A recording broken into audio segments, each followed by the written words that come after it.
I would say to other men, maybe I'll be an example for other men, cautionary tale. Don't neglect your wife.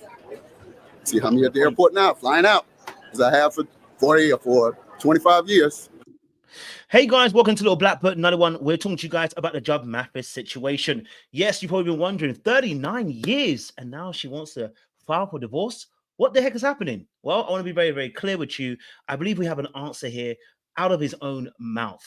I don't want you to be afraid of marriage or divorce. The reality of the situation is people do get married, and sometimes for the wrong reasons, and people get divorced, sometimes because they don't have the resources or the tools to be able to actually solve an issue within the relationship. I think this is one of those situations where there is some tools that may have been needed, but necessarily weren't used, or there has been, as he said, quite frankly, some neglect, which is actually a fault of his own. And that's something that can actually easily be fixed once we learn how to quote unquote negotiate. But we're going to talk about that a little bit later on down the video. I'm going to provide solutions as to how this can be fixed. And if you're somebody who can actually understand or maybe resonates with Judge Mathis' story, then this is going to be the video for you. Or maybe you just want to find out why they ended up breaking up and wanted to have a divorce. Then stay tuned. We're going to break it down for you guys. But make sure you guys do me a massive favor. You're liking, you're sharing, you're subscribing. You're clicking on that bell button for notification of the uploads. We appreciate you guys. Stay locked and stay loaded. We appreciate you guys when you guys join us and tap into these particular videos. Let's get deep in this. Deeper. All right, cool. So we're going to break down this video a bit more. But I want to preface it by saying, listen, I've done videos on this on my other channel called Dark Arts Podcast. And I said this, man, them lose their girl when they begin to neglect and poorly prioritize the woman in their life. And women do the exact same thing, but we're talking about a man in a situation, right? He's got his career. He's a community person. He's got his own show. He's doing great things. He's earned a lot of money in his lifetime to provide a great lifestyle for his wife. And so many people might think to themselves, why is she complaining? He's provided a lifestyle that she probably wanted, that most women want. And she's able to do whatever she wants to do. But the reality of the situation is we are still in a relationship. We're still in a marriage. We're still in a place where two people want to spend time with each other and continually find out more about each other and grow closer to each other. The two shall become one and they cleave to another, right? And so what ends up happening is when divorce takes place, it means something has caused a gap and a differentiation between the two people that have caused the two people to kind of tear away from one another. And he gives us the actual answers to the question as to what actually happened. This is the real reason why she's filing for divorce. And I'm going to break down something down. You need to listen very carefully to some of the wordings that he used, because it's actually more the clue as to why this is happening right now. Let's play a bit more of the clip. My wife has been third, serving the community, taping my show, having fun with friends.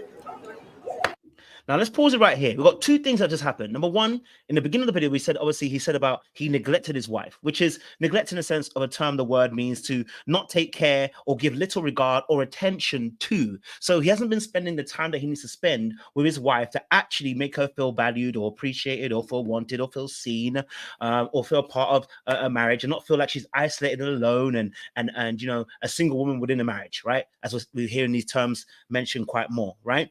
He's done something which is neglected, which has made her feel like she's emotionally deprived from him, which is causing division. Number two, he said his wife is third. Now, of course, let's be honest, it's always God first, which he never mentioned. It's always God first. Then your quote unquote, we can say your career and your wife, right? But I would say that the career, and you have to be very careful how you put your purpose, even to call it that, with your wife. You've got to balance it very, very well. Number 2 and 3 are very, very close, and you've got to balance it very well.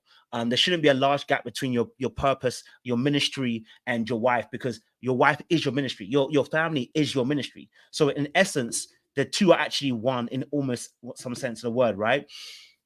And so he said here, his wife was third. He said, what? Community service. He's been taping. He's been out with friends. And then his wife. Actually, his wife is fourth. Because he mentioned 3 things. So his wife is fourth.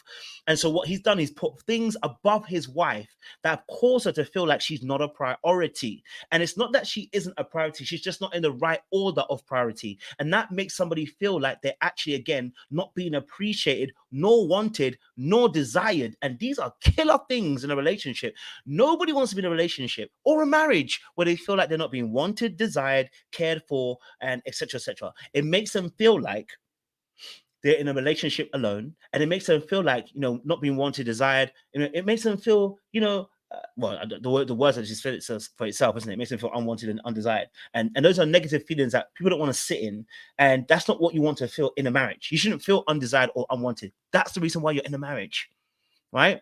Now I want to listen a bit more because you're going to ask some more questions. That's what happens, guys. Never be too busy or never have too much fun beyond your wife. So I do want to ask. It's a really important part. He says here, sorry about the water sound. He says here, listen, never be too busy and never have too much fun without your wife. Well, actually, you're absolutely right with that, right? Because the Bible says that two shall become one. That is now your running mate. There is no best friend. Your best friend is your partner, right? There's no one closer to you than the person who you're in a relationship with. There's nobody who wants to do all these things with and spend all their time with. It should be you. Now, of course, we have friends outside of that. Yes. Family outside of that. Yes. Colleagues outside of that. Yes. Your career, your ministry. Yes. But you must understand that, like he just said, right? Within reason, of course, you have to have your own life, have own friends, hobbies, likes, interests. They are things that you need on your own to be as an individual person, right? So you don't become enmeshed in a relationship, right? Meaning that you don't overstep each other's boundaries. But there is aspects where we need to actually come together and do things together. And it sounds like he's been doing things alone. It sounds like he's been taking time to have fun with the boys, and instead of actually bringing his wife into it. Now, this we're going to provide solutions later on. This is actually an area of negotiation. He should never not do stuff with his boys. He should always do stuff with his boys. But there has to be a fine balance when we hold this together. And you do this over enough years, this will feel like neglect, and it will feel like you don't care, and it will feel like you're doing it on purpose. Because if the person's telling you over and over again, and they told you, and I said, dragons don't appear over time, dragons don't just appear, all right? There's always a serpent than a dragon, meaning whispers become loud sounds, meaning that there's no smoke without fire. So there's always a beginning, a small aspect of it. And the Bible says, do not despise small beginnings because they become very big. Faith is faith as small as a mustard seed, right? We move mountains with a faith as small as a mustard seed, which means there are small things that can cause big damage. Meaning we have to take care of the small in order for the big to be taken care of. A roof doesn't cave in overnight. One tile missing, two tiles missing, a couple of tiles missing in the next few days before the roof eventually caves. So it doesn't just happen instantaneously. It's over a period of time. Deterioration doesn't happen immediately. It's over a period of time. And so over a period of time, he's been neglecting and failing to prioritize her in the relationship by spending time with his boys, be more focused on the filming, and also being too invested with, you know, his own kind of things, right? Okay.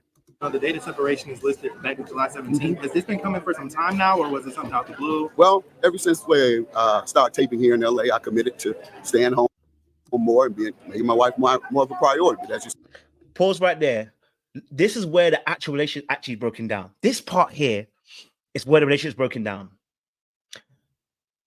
From July 17th, obviously, which is a couple of months ago, right? Something happened. She filed.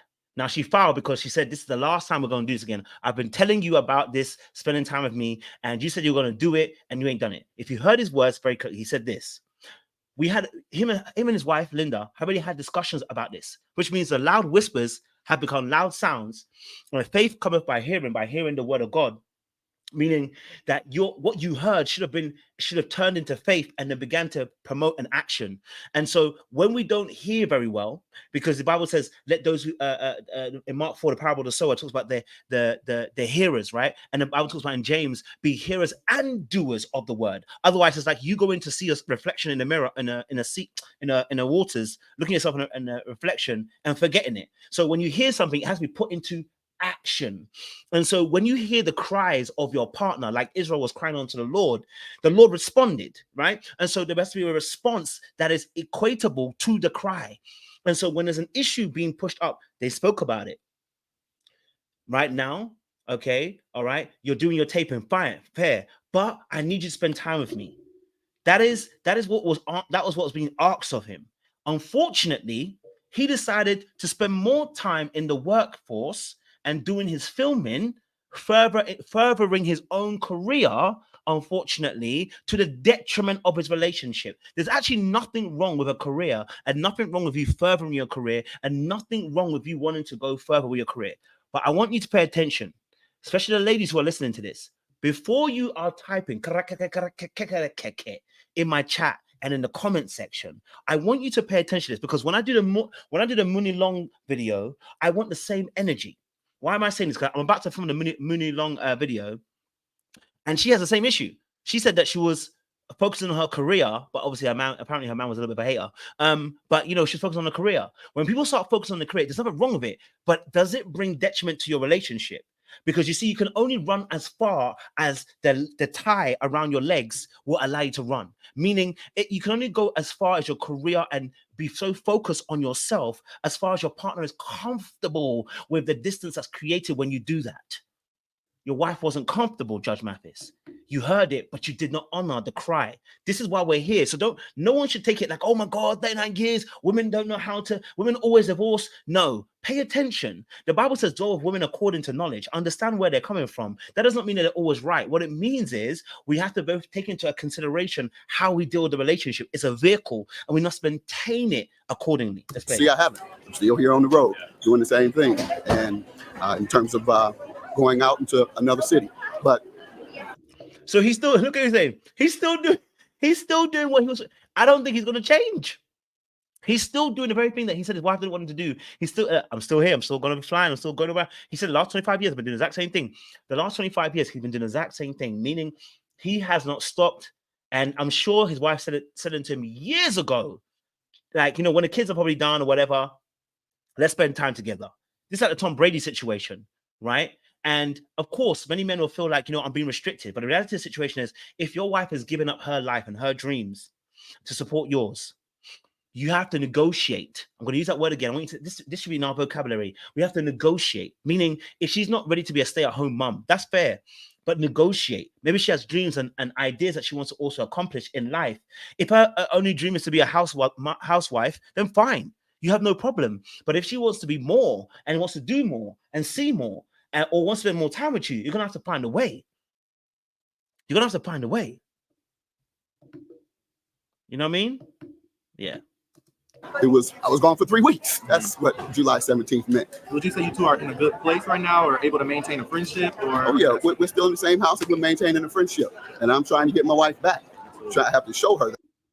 So, okay, he's in a place where he's trying to get his wife back, and he's trying to show her that, you know, he is serious about, you know, getting her back, and, you know, he's serious about making it work, and wants to make sure she understands that, you know, he's here to do different, you know, and he sees things differently. And I think that's important, right? That though.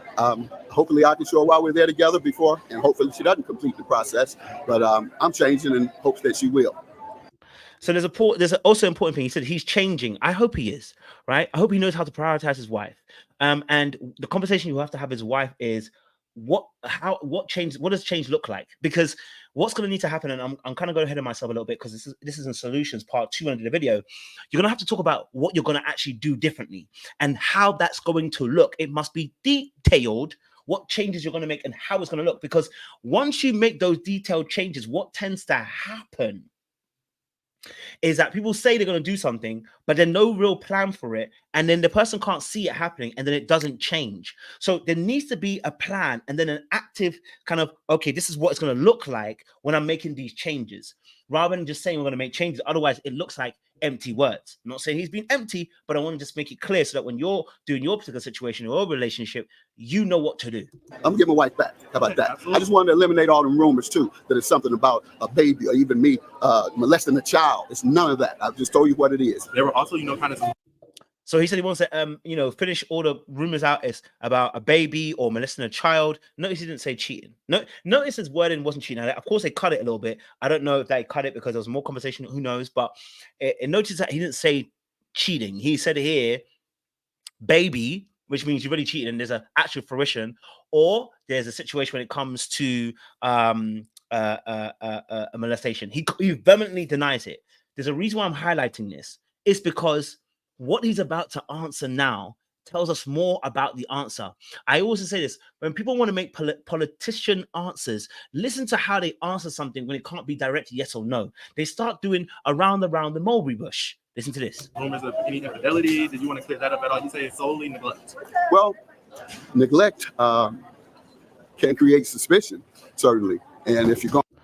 Okay, so it's about they said obviously about the suspicion of obviously, you know, cheating, rumors of cheating, etc., and the neglect, right? And he decides to start off by answering the neglect part, which he's already told us is about neglect. So what he should have been saying is, listen, for sure, it ain't about cheating. You know, a bit like Corey Hardrick. Corey Hardrick came out and said, it's not about cheating. I didn't cheat. Like he shut it down all the way quickly. Quick. I didn't cheat. Straight away, boom. So there's nothing you could say because he's ended the conversation already about it being that. But what Judge Mathis does here is he starts answering the question about neglect and then gives us this very eloquent answer, or start to tell us about how, you know, neglect can raise suspicion of that. Well, the reason why it's raising suspicion is probably because there's actually been some cheating in the past. This is not everything is clean in the water. You know what I'm saying to you? On as much as I am, you have every right to suspect. You know, you go to work, you go serve in the community around the country, then you go with your guys to sporting events around the country, you go to other events except without your wife hanging with you and enjoy. So he's saying that she has just cause for concern about rumors of him cheating. Now, let me tell you this now. Ain't no woman leaving you for rumors of cheating, bro. She ain't. She's going to find the evidence for it. So something happened. We're not foolish here. Something happened. The woman is not leaving you because there's rumors of cheating. You know what I'm saying to you? She gonna leave you because she has evidence of you cheating. Then that makes sense. But rumors of you cheating, now she gonna try to find the evidence for it. And when she finds it, then she gonna leave. But for you to say there's rumors of cheating, or not in the rumors, but him saying that it will give credence to her viewpoint that they may be cheating. I don't buy it. If I'm honest with you, I don't buy it. And he's a judge. He can tell when people are lying. You know, that ain't it. Okay. And also because he didn't answer no straight away, tells me there's more to the story. I know that in the past, Wendy Williams had a situation with Wendy Williams about there had been a young lady in the past or whatever. But obviously she's forgiven that. That was 2000 something. I think 2005 or whatever. She's forgiven that and moved on. Now, the reality of the situation is that, number one, if there was cheating, how do they deal with it? How do they handle the infidelity? How do they handle regaining the trust? How do they handle coming back together again? How do they handle, you know, the repairing of the bridge? Was it actually repaired, or did we just like kind of sweep it underneath the rug, get back into relationship routine, and then move on? Because sometimes people do that. They don't actually do the repair work that's required when infidelity or broken of trust happens in a relationship. And then it comes out later on that the foundation isn't very strong anymore because it's actually been broken for a very long time. And all it takes is a little bit of a push and we're done. So now, even forget the cheating. Let's say the cheating's not even in there. Let's say neglect. That means he's been neglecting his wife for a very long time. She's now fed up, got to a certain point, and also at the same time, she also would be suspicious of the cheating rumors because of clearly, right? And this is the funny thing. He would be able to tell. He's answering the question as if he knows his wife's mind, right? By saying she would have every right if she thought there was cheating rumors because I'm flying here, flying there, flying there. Why not just say no? That's not her mindset. I know her mindset. Her mind was, I neglected her. Because he knows that the neglect is not the only thing. It feeds into other areas because they've had the conversations about it. You know what I'm saying to you? It feeds into other areas. So that's really important. So let me quickly give a couple of solutions. I'm not going to go deep because I want to do a part 2 of this where I give the deeper breakdown of solutions that can help this relationship. But the reality of the situation is, in conclusion, is Judge Mathis has been neglecting his wife. And for a very long time, he's ignored her cries. And now it's got to a point where the cries have become an action. And the action is to divorce. Okay? He didn't prioritize his partner. And so now she's prioritizing herself. Okay? That is why we're here. Let's not make this a narrative. I know a lot of men want to make this is why marriages don't last. Women are too quick to divorce. You listen to the story. He did something. Right? He did something.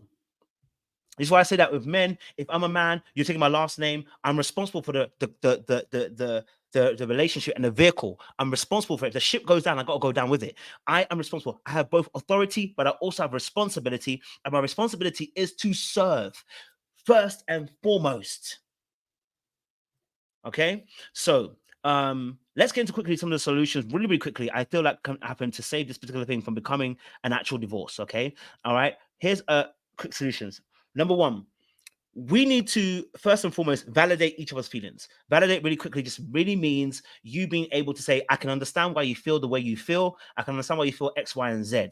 Okay. And both of them need to validate each other's feelings because it sounds like he needs space and time as well to be able to do his own thing. And she needs time with him. there's room for negotiation here. Number two, we need to be honest about what we actually need and not try to make it around the mulberry bush or other things. Be very direct about what you actually need. Do you need more time with me? Do you need to spend do you need more time away at the office? Okay, etc. etc. We need direct needs being put on the table. What's my need, Judge Mathis? What's Linda's needs? Both on the table. Then we must be able to describe or decipher, okay, sorry, then we need to be able to begin to negotiate, because now we know each of us needs, we can negotiate. And in negotiation, we're going to describe what it will look like when we decide to negotiate or if we agree on a particular thing. So negotiation really just means you being able to meet your needs, right? Negotiation, in a sense, is you being able to be clear about what you actually need in exchange for something. So let's say, for instance, Judge Mathis needs time alone or be away from home for a week, right? His direct need is I need time alone to be able to, find me, do me, just be able to refresh myself, renew myself, and come back in again. And that looks like this. It looks like me being away from the home for a couple of days in the office, being able to film, tape, That's what it looks like. Yeah. Okay. That's what he wants. Doesn't mean you have to agree to it, but that's what he wants. Now, when she describes her, I'm going too deep because this is part two. When she describes what she needs, she might say, well, I hear that. Here's my need. I need more of your time. I need you to be at home. I need you to be, more present with me. I need to spend more time with you. I need to go out to dinners and this and that. We start describing what we actually need. So we say what the need is, and then we begin to describe what that would look like, right? It looks like us going to dinner. It looks like you setting time for us to go away on holiday together. It looks like you organizing dates. That's how it looks like. And then the final part, obviously, when we negotiate, is to be open to the fact that the negotiation does not mean it is finished today. It means we can agree, and for a time period, we will stick to this plan. But we can revisit it again later on and say, maybe we need to change it a little bit. You get me? So yeah, that's what I want to say. But I'm gonna leave it there. I'm gonna do part two when I break down the solutions a bit more to the situation, because there is a way to save this. This is not an end situation. There's a way to save this. So make sure you guys like, share, subscribe, click on that bell button for notification of uploads. We appreciate you guys. Still up, so let me know your thoughts down below. What do you guys think about the Judge Mathis situation? Situations will arise, but you gotta be smart about it. Yeah. And I want to say as well, if you want to reach out to me about coaching, I won't lie to you, my coaching is actually booked out, but I do have emergency slots. You can reach out to me and you can book in yourself for emergency slots. My actual calendar is booked out, but you can book the emergency slots as well. Make sure you like, share, subscribe, click on that bell button for notification of uploads. We appreciate you guys a lot. So we'll see you again soon.